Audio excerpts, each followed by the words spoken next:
חג שמח. חג חנוכה זה חג של אורות, זה חג של ניסים. האם אי פעם שמעתם על ניסים ואורות? חינוך וניסים זה לא תמיד הולך ביחד. שמעתם על ילד שהשתנה בין לילה בלי מאמץ של ההורים שלו? אז אין ניסים כאלה. וחינוך זה תהליך ארוך ומורכב שדורש הרבה מאמץ והתמדה מההורים. שיש תקווה.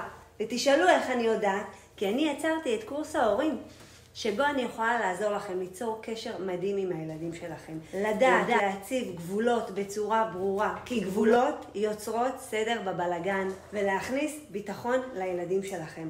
כי כשאנחנו זורעים ביטחון, אנחנו קוצרים עצמאות. כשאנחנו זורעים פחד, אנחנו קוצרים חרדה. מה הייתם רוצים לזרוע? בואו תקשיבו לכמה הורים שכן קרה להם ניסים בהורות אחרי הקורס הורים. לפני שהילדים יוציאו אותך מהכלים ותריבו בבית, תלכו לשירה לקבל את הכלים.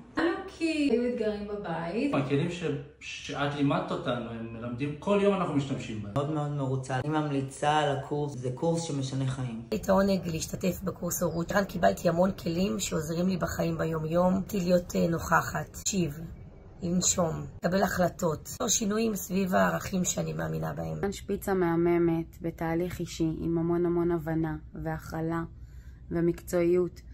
עזרה לי לשפר את היחסים עם הבת שלי.